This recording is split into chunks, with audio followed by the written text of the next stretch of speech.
Сейчас мы будем в этой змейке. Мы уже минут 40 поднимаемся наверх, подъем реально тяжелый, в воздухе запах серы. Почувствовал, что начинаю заболевать. Я один раз чуть не упала в обморок. А некоторые люди с плохой физподготовкой рвали от перенагрузки. Представляете? Твое промокшее тело от пота, оно быстро остывает, за 5 минут ты просто коченеешь. Лида потрогала мой лоб и сказала, что я просто горю.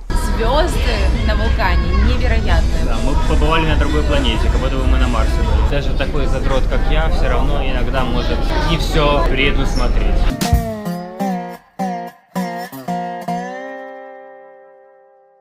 В 12 часов ночи за нами заехал водитель, и мы отправились к подножию вулкана. Я вообще думал, что на протяжении поездки с нами будет всего лишь один водитель. Оказалось, что их было 3. То есть один из них вез нас из Санура в Гилиманук, порт на Бали. Второй из них вез нас с порта Явы до отеля. И третий вез нас с отеля к вулкану. По пути на вулкан вы также подбираете гида, который будет непосредственно с вами подниматься к вулкану.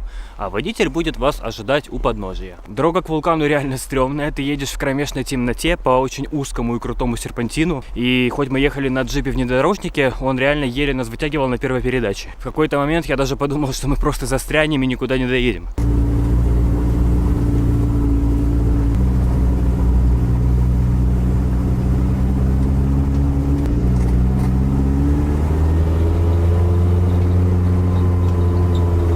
Как назло, за пару часов до поездки я почувствовал, что начинаю заболевать. И помимо всего прочего, у меня еще защемило седалищный нерв. И одна из моих ног реально еще 2 или 3 дня очень сильно ныла. Ну не отменять же из этого восхождения, это одно из самых эпичных мест, которое было у нас на маршруте. И мы не могли его просто так пропустить. Поэтому я закинулся лекарствами и в бой. Когда я планировал маршрут нашей поездки, я читал, что на вулкане будет прохладно, но я не ожидал, что настолько. Я думал, что можно ограничиться банально какими-то кофтами и спортивными костюмами. Когда мы подъехали к подножью, оказалось, что все туристы одеты чуть ли не в зимние куртки, в шапки, в свитера. Но слава богу, что прямо у подножья можно купить зимнюю одежду, либо взять в аренду. Мы купили шапки одинаковые, у Лиды есть тоже такая. Причем по демократичным ценам. И спасибо индонезийцам за это. Ребята могли заломить цену, и туристам некуда было деваться, все равно покупали бы. Мы купили за какую-то, я не помню уже точную цену, но за какую-то смешную цену мы купили шапки. Но все равно мы сделали ошибку, потому что ограничились только шапками. Наверное, сейчас где-то час ночи, мы уже подъехали на машине к подножью вулкана. Сейчас начнется наш подъем, мы пьем кофеечек. Тут реально очень холодно. Ребята местные шутят, они просто часто мерзнут тогда, когда нам с Тёмой абсолютно комфортно.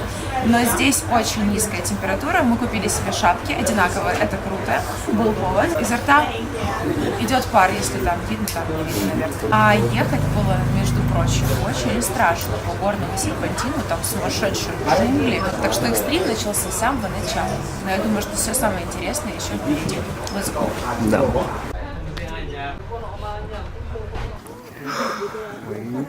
Мы уже минут 40 поднимаемся наверх, подъем реально тяжелый, в воздухе запах серы очень хорошо чувствуется. Сера пахнет тухлым яйцом, это отвратительно, потому мы уже идем в масках 15 минут. Подниматься непросто, потому что подъем хоть и не очень крутой, но он такой, знаете, стабильный, под углом, наверное, градусов 30, и ноги напрягаются так серьезно, задышка, но мы не останавливаемся и идем дальше как можно быстрее. Я хочу видеть голубые огоньки. Смотри как. Ух ты! Наша физическая подготовка оказалась не такой уже плохой. Мы дошли очень быстро. А некоторые люди с плохой физподготовкой рвали от перенагрузки. Представляете? Но выглядит эпично на самом деле, потому что идет такая толпа гусениц из людей. И некоторые останавливаются и рвут в кусты. Такое впечатление, что мы на каком-то жестоком испытании, знаете, из серии остаться в живых. Сейчас мы будем в этой змейке водить хороводик со всеми туристами.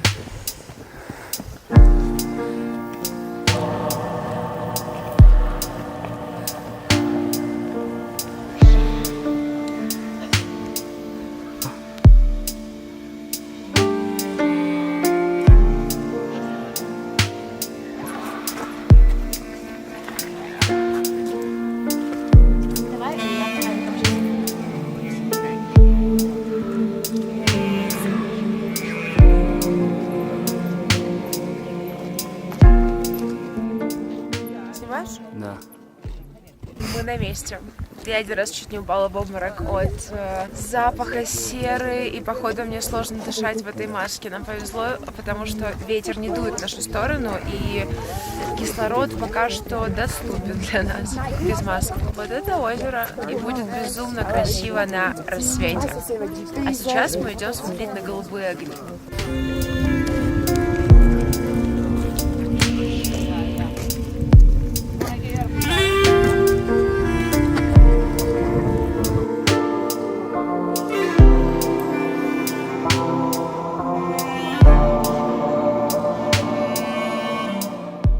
Обязательно берите с собой еще какую-то теплую куртку, потому что просто окоченеете на вершине. Все дело в том, что когда ты поднимаешься, тебе не холодно абсолютно. Тело нагревается от нагрузок, и ты не испытываешь никакого-либо дискомфорта. Но когда ты уже поднялся на вершину и остановился, да, то твое промокшее тело от пота, оно быстро остывает, за 5 минут ты просто коченеешь. Более, что на вершине реально температура гораздо ниже, чем у подножья. И вот тут началось самое интересное. Буквально через 5 минут после того, как мы поднялись на вершину, я почувствовал, что мне становится очень жарко. И Лида потрогала мой лоб и сказала, что я просто горю. Ну, я сам чувствовал, что меня бросает то в жар, то в холод. Естественно, нам пришлось отменить спуск в жерло вулкана, там, где можно рассмотреть вблизи эти голубые огни, и спускаться обратно вниз. Если бы, допустим, этот спуск занимал какое-то короткое время, то я бы спустился и поднялся, не проблема. Но, во-первых, на вулкане очень много туристов, и, во-вторых, путь с вершины в жерло занимает полчаса в одну сторону. Из-за того, что очень узкая дорожка, и на тропе помещается реально один человек. А по этой тропе и поднимаются, и спускаются люди. И, помимо всего прочего, по этой же тропе поднимаются и спускаются работники, которые таскают серу из вулкана. Честно, я восхищаюсь их терпению, потому что реально туристы очень мешают им работать. И при всем при этом они очень вежливы и приветливы с туристами. Ну, в общем, я прикинул, что до рассвета еще 1,5 часа. Если даже мы не будем спускаться к жерлу вулкана голубым огням, то я все равно окоченею на вершине. Поэтому мы решили спускаться, и рассвет встретили уже по пути вниз. Все должно было быть очень эпично и весело, если бы не один маленький нюанс. Боже, какие звезды красивые. Мы протупили с моментом, что тут реально очень холодно. Ребят, надевайте теплые вещи, берите в аренду, там внизу это возможно, теплые куртки. У Тёмы температура, и мы решили не рисковать, не ждать рассвета. Соответственно, все это сегодня не для нас, потому что это реально опасно. Боимся подхватить что-то серьезнее. И испортить весь медовый месяц. Да.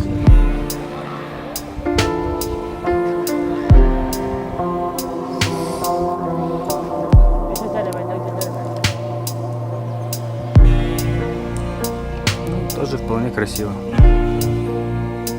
Мы очень расстроены, потому что мы, наверное, впервые не дошли до поставленной цели за весь период наших путешествий. Это случилось по 2 причинам. Во-первых, когда тебе плохо, и ты заболевший, рисковать здоровьем, наверное, не стоит, если впереди еще 2 недели приключений, и хочется пройти по максимуму их. А во-вторых, мы реально безответственно отнеслись к информации, которая, в принципе, была доступна, о том, что тут реально холодно. Я думаю, что если бы мы теплее оделись, то, несмотря на то, что у Артема там болит горло, мы бы смогли дождаться рассвета. Из-за того, что он продрог до нитки, мы в одних байках, ему стало намного хуже, нам пришлось спускаться вниз. Это реально очень красиво, и это очень достойное место, потому помните о том, что если вы сюда едете, нужно очень тепло одеваться, не пренебрегайте этой инфой, это важно.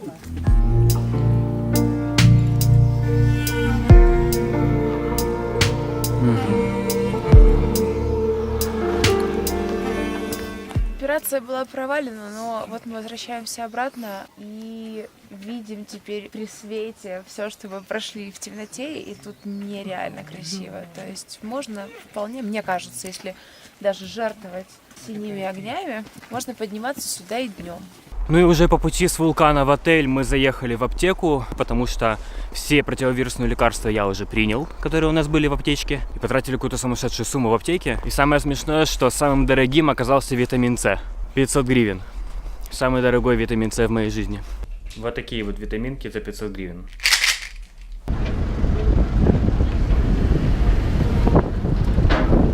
Мы приобрели опыт, скажем так.